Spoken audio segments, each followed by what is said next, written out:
So we're going to talk about Indian boarding schools today. Here we go. Last month, we talked about how the Department of Interior released their final report on their investigation into Indian boarding schools. They looked at federally funded schools, but also acknowledged in the report over 1,000 other institutions that fall outside of the description of boarding school, but very much carried out assimilative practices and federal policy. But the news that came out this week is that the Army is beginning its disinterment for the return of remains for 11 Native children who died at Carlisle Indian Boarding School. Native News Online reports that this week the U.S. Office of Army Cemeteries began its annual process of disinterring, identifying, and returning the remains of 11 Native American children who died more than a century ago at a government-run Indian boarding school in Pennsylvania, home to their closest living relatives. The students are among nearly 200 who died and were buried in the government's care between 1880 and 1910 while attending the nation's flagship Indian boarding school, Carlisle Industrial School in Carlisle, Pennsylvania.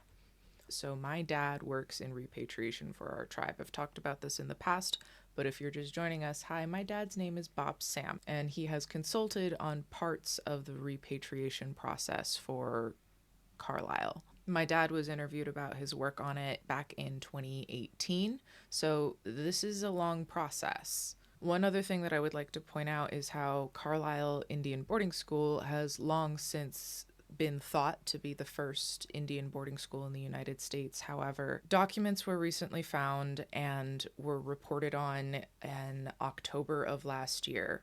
Not only did they find evidence of institutions first opening in Alaska, but also that the methods of assimilation made infamous by Carlisle Industrial School began in Alaska too. Quote, "We have evidence of militarization in boarding schools occurring in Alaska through Jackson as early as 1877.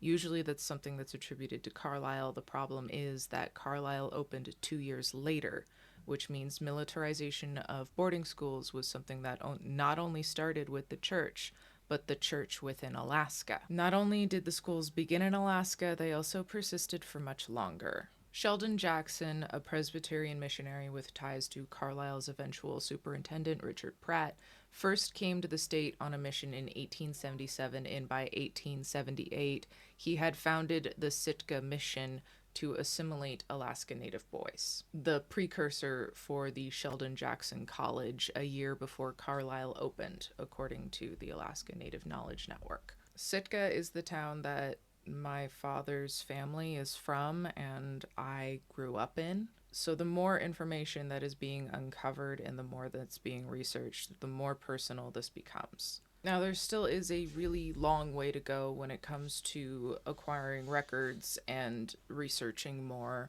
I will link resources below. For those who would like additional resources, maybe teachers would like curriculum on how to teach this history to your students, I recommend the Native American Boarding School Healing Coalition. I'll again link them below. They also have a toolkit and they are actively lobbying the federal government for truth and healing legislation. S1723 and HR 7227 are bills that aim to take this investigation further and go deeper with the power of subpoena. It's critical that this legislation get passed. I have been sharing a resist bot that will send letters to your senators urging them to support this bill. We have over 1,500 signatures so far, and we are getting a lot of positive responses from senators. I am thrilled to hear this. Thank you so much for those who have been sharing that with me. Again, if you have any questions, please let me know. I do have previous videos on Indian boarding schools if you would like to learn more.